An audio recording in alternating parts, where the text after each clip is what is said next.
Hello and welcome to the Chris Will Podcast on iCode Media. Today I had a great conversation with Dr. Jeff Michaels and Dr. Jerry Neidigh.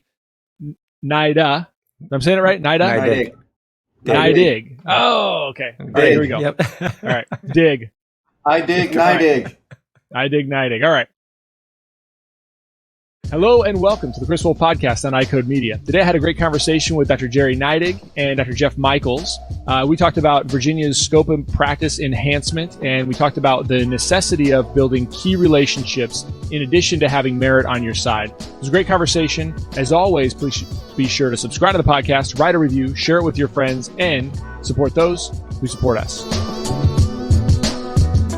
I want to talk about the MyDay multifocal for a second. We had the opportunity to do a preclinical trial with this lens this last summer, and there were a couple things that I thought were really helpful. The first one is that it is different than a lot of the multifocals that we've used before in our practices, where patients, especially early emerging presbyopes, really managed it didn't cause a lot of additional distance blur for them.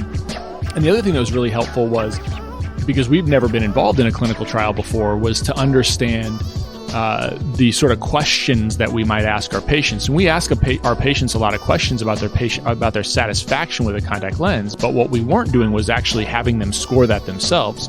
So one of the parts of this that was really interesting to me was asking patients on a scale of 1 to 10 how they would score their vision, how they would score their comfort in their current lenses, and then how they would do the same on their new lens. And it showed me a lot of times where patients would say they were happy, might rate their vision as a 6 or a 7. And then it also reframed their thinking about their current satisfaction in their lenses and allowed me to open up the door to offering other solutions. So if you haven't tried something like that in your clinical practice, I would encourage you to. And I would also encourage you to try the MyDay multifocal for your patients. What do you think about your macular degeneration supplements for patients in Category 1 through Category 4? Do you feel like you have a really good way to distinguish between what type of supplement you're using and why you're using it? I'd encourage you to check out the evidence behind MacuHealth. We've used it in our practice for a number of years now, and we have a real great solution for patients in Category 3 and 4, as well as supplements for patients who don't need the full AREDS formulation. We've been really impressed in our practice by the way it performs and also by the patient acceptance of those supplements. And MacuHealth has also been a great partner in our practice to help us with resources and tools to help us describe and define why their supplements are more bioavailable than some of the things that patients can find at a supermarket or a drugstore. And the most important thing for me about having a supplement in our practice for patients to have access to is I can know whether or not they're getting exactly what I'm prescribing. So that seems to be really helpful for my patients because they're not scouring through the aisles trying to pick up something and having that 10-minute evaluation of what type of supplement they need. So if you haven't started using MacuHealth in your practice yet, you can find all their information in the show notes, and they definitely have something that is worth your patient's time and worth your patient's vision. But thanks so much, guys, for doing this. Everybody's excited, clearly, about what you did in Virginia. And Jeff, I'm not sure if you've seen this, or Jerry, but there was recently a question from somebody in another state that was kind of looking at this big push. How do we make this push to get House members to vote for our bill? And my sense is that once you're there, if you don't know how those House members are going to vote, you don't know how your leadership is going to be with you or without you, you're done. You're not going to pass the bill. So tell us about kind of your groundwork that you laid for the last few years and what it kind of took to get to the point of being able to pass a Virginia type of bill. Yeah, well, Chris, you're right. I mean, if you're in the session and you're in the room with those guys and they haven't made up their mind, it's too late. You're done.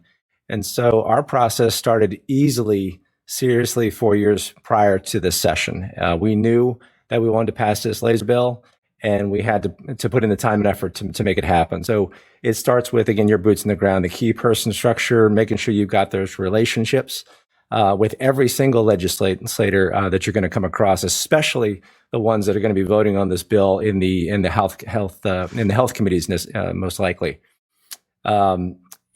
You've got to identify those potential pitfalls, those folks in the leadership that could single-handedly derail your legislation.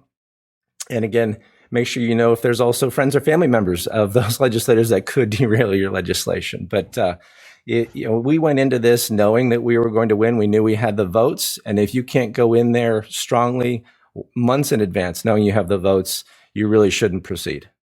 Yeah, but so this is interesting. I do want you to, Jeff. One of the things, though, I wanted to get to is it was a little bit interesting when we had a meeting with you last time. It was before the election, and I think your governor was sort of a surprise to most people. And Daniel and I had a conversation, I think, with both you and Jerry, and we walked away from that thinking. And I told Daniel, I said, this election could totally swing the other way, and they might not be ready. So what did you guys were ready, clearly. He signed it quick. Tell me about that. So we ended up having meetings with both governors, the governor, both of them that were running on both sides. And both of them individually came to my office. We put them through laser demos in our office.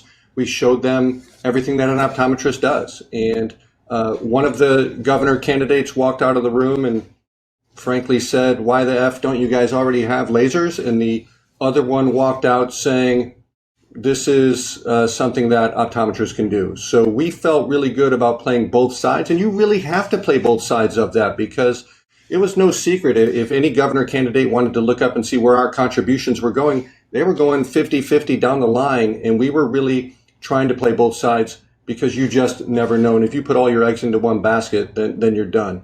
I wanted to go back to say a little bit about what Jerry had talked about with our meetings.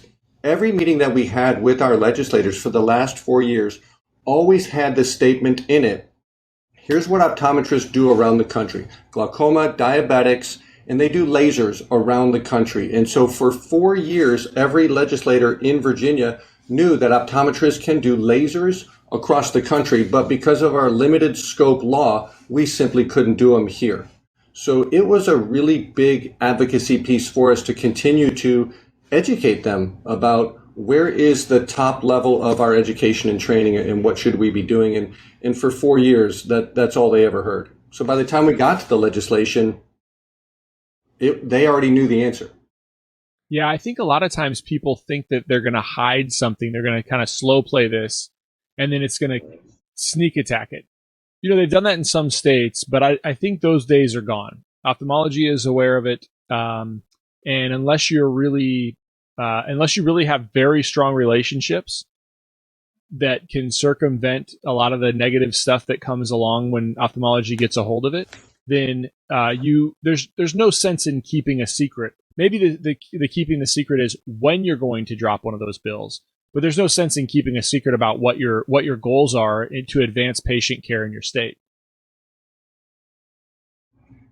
Yeah, there's no doubt, Chris. We definitely had used that philosophy in the past, and I'll go back to our orals bill in '06, or even our TPA bill, which was pre-Jerry and I. We always held it close to the chest. And in this particular case, we started our advocacy with our members literally 4 years ago. And we knew it was never going to be a secret to ophthalmology. And so ophthalmology was making communication to our legislators. I'll say, back in the summertime, they were already communicating. And so our bill wasn't going to drop till January. And here we were 6 months ahead of time. But we had already done our advocacy and educated our legislators about here's what ophthalmology is going to say, and here's what the truth is. And so we knew all of their arguments before they even started it. And we started advocating against those arguments from day one. Yeah, Chris, the other thing that you lose when you try to hide this is your members don't get excited about it. And so our members had 4 years to ramp up and get excited about it. Of course, the one thing that's critical besides the time and the relationships is the money, the contributions. And so your members aren't going to give to your PAC if they don't know what you're doing, what you stand for. So it gave us plenty of opportunity to talk to all the local societies and do presentations at the state meetings, and always end those presentations with an ask for our PAC. And so financially, we went into this battle very sound. That's the thing. You have the members excited about it, and it goes a long way. Plus, and I agree with everything Jeff said. The funny thing was the opposition knew about this bill months and months in advance, and they started to try to chip away at it.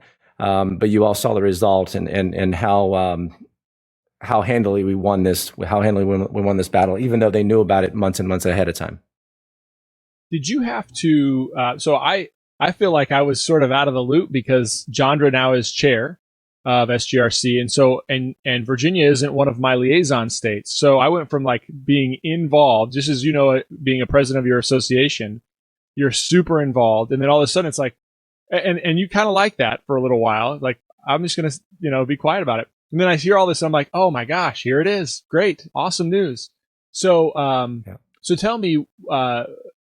Talk about, I think what's good for the listeners is to hear about the types of things that ophthalmology did to try to derail it. So what sorts of things occurred both publicly and behind the doors that they were trying to weaken the legislation, etc.? Well, go ahead, Chris, here's the beauty of this discussion. Everything that ophthalmology ever said to us, we knew exactly what they were going to say. The reality is that whether you were going for it in Vermont a few years ago or Virginia today, the arguments never changed. And so we gave all of our key people what all those arguments were, and our legislators what all those arguments were. What do they say? They say, you didn't go to med school. We didn't. We went to optometry school. And so we played the advocacy of what optometry school is. Mm-hmm. We never tried to do a comparison of OD to MD.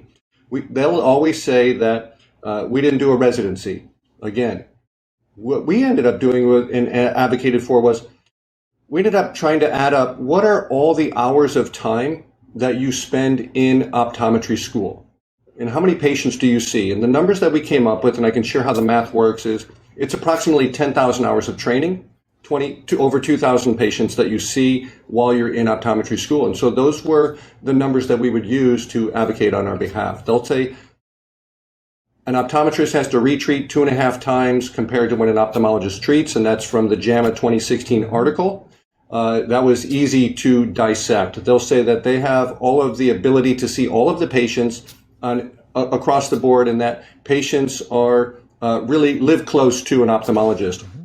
What we showed through that JAMA 2018 article was that really about 50% of patients live more than a half hour away from an ophthalmologist. And because we outnumber them, we're definitely there for advocacy. But unlike our prior battles, we didn't really talk about access to care. We didn't really push the rural parts really need this. It was the first time we've ever gone for scope where we didn't really use access as the key. We really went on the merits of what is optometry training and what do we do. The last thing they'll say is that we took a weekend course and that's all we ever do.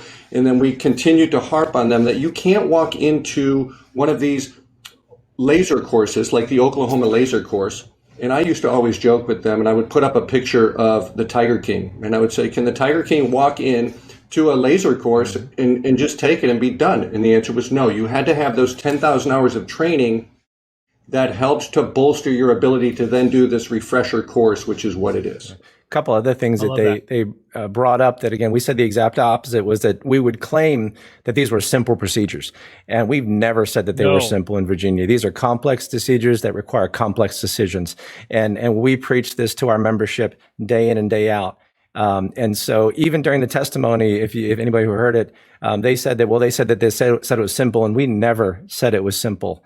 The other thing that came up was, of course, the VA, the privileges in the VA for optometrists to perform these procedures. And so we knew that optometrists can perform these procedures within the VA system and get paid to perform these procedures. The opposition did not know this, and they actually testified to this a couple times, actually. Fortunately, the legislators knew the truth. Yeah, I mean, I think you've hit on a lot of the things that I've been thinking about within our issues in Nebraska, and how to articulate those differently is because access is a winner for the outstate legislators, but for the legislators where they have, it's 50-50 optometrist ophthalmologists in those big cities, it's not a winner for them. And it really doesn't, I mean, it's not even, I mean, it is about that. It is about it. But to your point, it's about, these are highly precise procedures, and we are highly trained professionals to manage the complications of those procedures to manage the utilization of those procedures and to understand the risk-benefit ratio. And I think those arguments, I agree, those are winners. And I don't think that's unique to your state. I think that we've won in some states based on the rural access stuff. But I think that's important. But I think you have to know what's going to be the winner in your state. And I think that's really key. Chris, it's really about how you define access, right? Part of it can be that distance, or that it takes a patient 2 hours to get to the nearest ophthalmologist. The other piece of it is, you know what, there may be plenty of ophthalmologists around, but it still takes them 4 to 8 weeks to get in with somebody I refer them to. And they have to take another day off of work for the ophthalmologist to tell them that exactly what I told them. And then they got to go back again. So it's those multiple visits. It's the time off of work. It's the trips on the bus. It's the cost and what they're losing to have these procedures done. So that's an access issue, right? It's a lot easier to access me the next day to do a YAG cap, than it is to wait a couple months and multiple more visits and copays.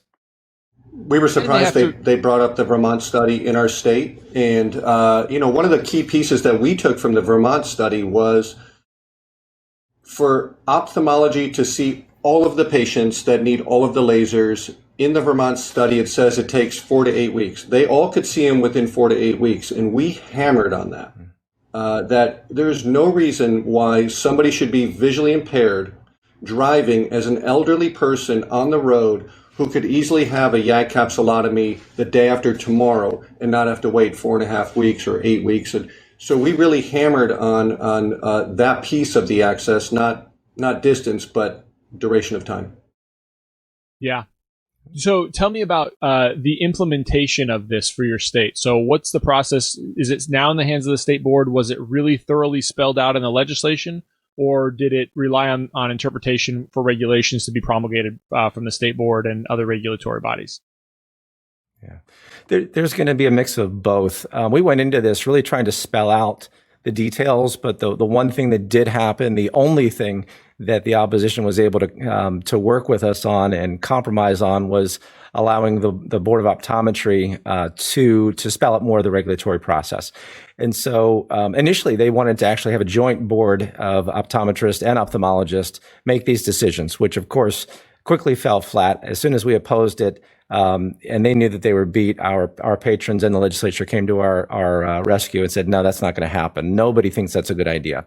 And so yeah, our state board is about to meet this week to review the legislation. And then you'll see in the coming months that they're actually going to put together the details. But we know it's going to look a lot like some of the other successful states, Kentucky, Louisiana, Oklahoma, where, yes, we're going to have to prove that we're qualified and certified to do this through a course like the Oklahoma course that many of us have taken. And then, of course, beyond that, we will need to report on the procedures that we've done, the efficacy, safety, those types of just more routine reporting items to prove patient safety and outcomes. For only 3 years. Right. I don't mind that so much. I mean, I think that on the one hand, they don't have to do it, but look, it's new territory for a number of states, and so what's the problem? We know that this is going to be, if you're reporting to the board and the board is fair, then they can investigate things they think are suspicious or weird or unusual, and that's what they're for. That's what they're built for. So I don't really have that big of a problem with it as long as that system is pretty streamlined. And the other point I would make is, I would never, this is not real, but yeah, we could let them on our boards as long as we have equal distribution on their boards as well. Right. So, yep. You want to bring in 2 ophthalmologists for a 5-person board, an optometry board? Great. Well, let's bring in, a 40% majority or a 40% minority of optometrists on their boards and see how they like that. Yep. Exactly. I suspect that patients would be better cared for if we were allowed on their boards. That's probably true. Yeah. Now, okay, so I want to be. Yeah, go ahead. It also came up a couple of times where legislators said that, well, we really shouldn't be making these decisions, and we're thinking, well, this is not the time to make that change. Board autonomy that's not up for discussion right now, and that may be something to explore in the future. But again, we quickly got it back on track. but that opens up a whole other discussion, and we're just fortunate that it didn't go that way, because again, where it was also heading was potentially to a study that was again going to be done by a ophthalmology group that would have looked a lot like the Vermont Study. Yeah, I mean the hard part for us is, so in Nebraska, we basically have a study, a mandatory study. And the real challenge is that when, it's called the 407 process, and it is de facto mandatory. I guess technically it's not mandatory, but for any changes in scope of practice that any legislator will, because of our unicameral system, because of our term limits, they rely on this process. And I can go talk to you about the history of that process and why it was created. But essentially, it was created in response by medicine to in 1986 to optometry's scope enhancement to include therapeutics, and so that's what they've done to slow the process down in Nebraska. So essentially, what happens is, for us, the real challenge is for us to get that entire piece like you all have gotten. It's really difficult because we're put through a study, and we have to go through the study, and we have to go through any time this committee is reviewing something. If you're too broad, what happens is, and this is a reason to not allow this to be kicked to a study if you can avoid it. But if it's too broad, anytime you get going in one direction, I can see why YAG capsulotomies would be really good. Then left field ophthalmologists can throw just a bomb in and say, yeah, but what about this, right? And they just lob this big grenade, and then they're totally derailed on this other thing that may or may not even be real. Like, it may not even be a part of. I remember this when we went through this in 2013. Last time we passed our scope law, ophthalmology said, well, or what if? No, actually, it wasn't ophthalmology. It was one person. It was a lay person on the committee, and they said, well, if optometrists get this authority, they're not going to be able to know the difference between people who might get chlamydia in their eye and how they have a red eye. And they would not let us respond. This committee had shut down any other input from us at that time. And we're sitting there listening to the panel thinking we're sitting like, hey, wait, no, don't say anything. We've had the authority to do this since 1992. And they totally got derailed on it, and they spent an entire meeting talking about not allowing anybody else to interject, talking about something that wasn't even applicable, that was already in the scope of practice of optometry. So it just, those study sessions, they are a political way, unfortunately, to abdicate responsibility that the legislature has to somebody else so that they can give a reason. So specifically, how did you not allow that to occur? So it actually happened in the very first Senate subcommittee meeting at the very end. It was the only time that they tried it. And one of the senators had been put to bring this up after the representative for the Department of Health Professions recommended that this happen. And so bottom line was, because of our strong relationships within that Senate subcommittee, the one dentist actually on the subcommittee quickly said, we all know that when you send something to a study, it goes there to die. This is paraphrasing, but that's essentially what he said. One of our other strong senator friends quickly called for the question. They voted, and we were out of there, and our heads were spinning. Yeah, it's great. But it came back to the relationships. It did. It's about the relationships. That's how it happened. It's really, I think there's a lot of people that would say it's unfortunate because we win on merit. I mean, the reality is the merit is there all day long. But unfortunately, merit, I mean, this, if ophthalmology is listening, they're going to take my words out of context. But unfortunately, to pass the law, merit isn't what passes the law. I mean, if it were the case that merit did, we would win all across the country tomorrow. In terms of optometry is safe. We are safe partly because we know ophthalmology is looking over our shoulder all the time. They're waiting for us to mess up. So if we mess up, they want to expose it as much as possible. And so we win all day long. But the reality is unfortunately, bills don't pass based on merit. And I think we forget that. We forget that in many states. Yep. And that's why we wind up getting frustrated or trying to do these last ditch efforts when the thing is never going to pass because we didn't do the hard work on the front end. So in one of our testimonies, one of the ophthalmologists basically concluded his entire statement with, Optometry simply just doesn't have the ability to do these procedures. And because of the relationship that we had, and I'll specifically say because of Jerry's relationship with his legislator, she basically lit into this ophthalmologist and said, I can't even believe the words that you're saying.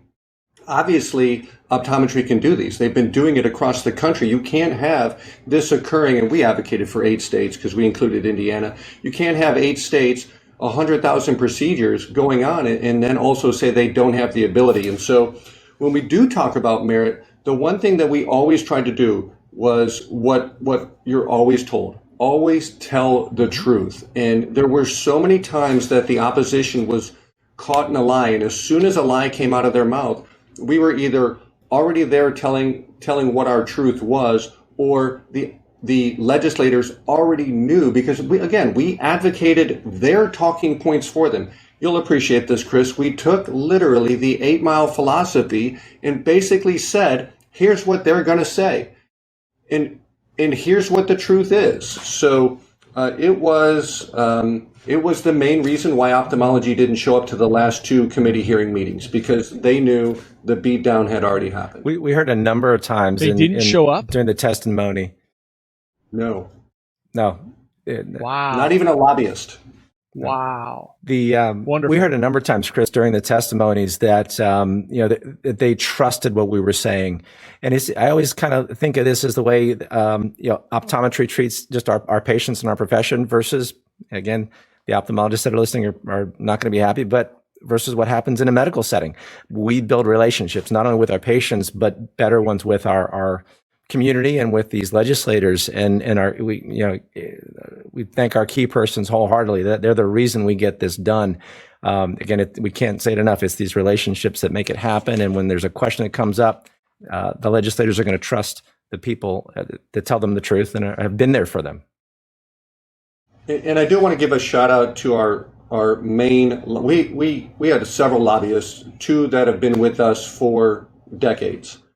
And they've built relationships on trust, and they were critical. And what they'll say is, historically speaking, when Virginia would go for a scope expansion, the bulk was lifted by the lobbyist. And this was one where the bulk was lifted by the optometrists, and the lobbyists were there with us hand in hand. And so they were always there down at our General Assembly, managing those relationships, putting out the fires that would come. The heavy lift was by these 4 years of dedicated meetings and advocating for what does an optometrist do across the country. I don't think there's a better way to finish than that, actually. I think that's the perfect way to finish. Dr. Michaels, Dr. Neidigh, thanks so much for being on. I really appreciate it. Thanks so much, Chris. We appreciate it.